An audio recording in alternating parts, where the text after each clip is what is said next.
welcome to this edition of the Digital News Delivery for the Newsfeed. I'm Emily Ball. And I'm Sarah Gordon. As the semester kicks off, many of you probably noticed that the buses are becoming extremely overcrowded, as well as the bus stops. To prevent this, Blacksburg Transit and Virginia Tech have tried to promote more use of public transportation, which happens to be the buses. Today, we'll be talking about the new release of the Blacksburg Transit app, the iOS app for iPhones and iPads, and we'll be comparing this to the old app. So I feel that the new app has some really great improvements compared to the previous app. I know there's a new live map that shows real-time interactions with the buses.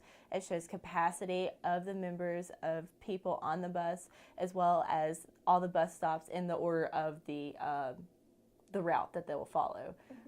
Do you feel like this is a more efficient way for students to get on the bus? Yeah, I think it definitely helps. I know a big issue is when you're waiting for a bus at a popular stop and it's already at capacity and you don't know until it's driving by that you can't get on that bus. So I think it'll help students prioritize which buses they aim for and which times to avoid. And I also saw that there's now a feature where you can click on the map and it tells you where you are on the map and the closest stops around you, which will help you figure out, which buses you can take and which routes you can also take.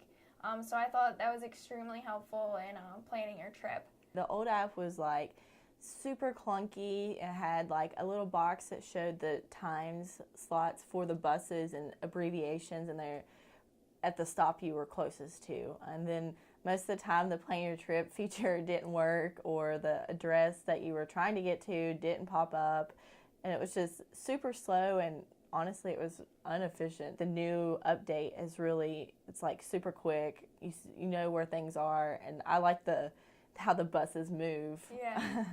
How you can see them move to the stop, so you know where they are.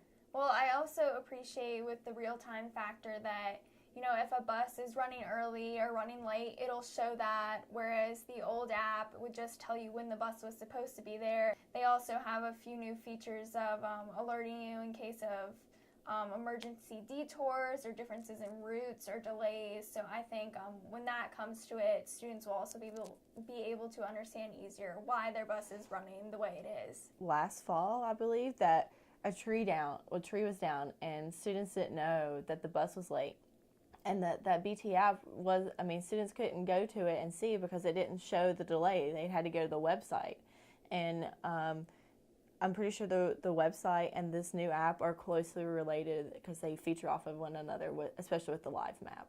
As much improvement this app has compared to the old app, I still would like to see more use of notifications. I think it would be really beneficial if students could favorite a bus and then have a notification pop up on their phone of when that bus was arriving, because I think that would help them, if you're going to grab food between class, you need to get back home at a certain time. I think that would be really helpful. What else did you think needed improvement with this?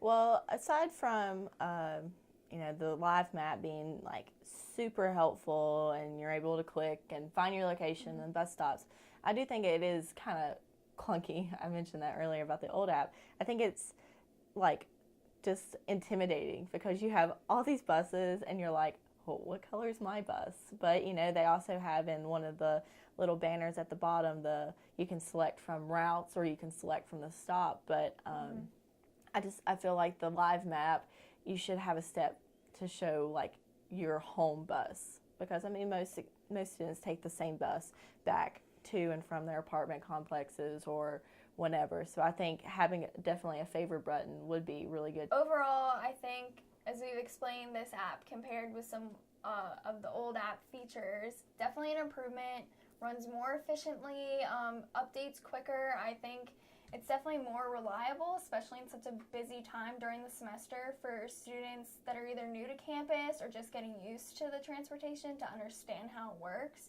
Well, that's all the time we have today. Thank you for tuning in to this digital news delivery. Be sure to check out the website for more podcasts. I'm Sarah Gordon. And I'm Emily Ball.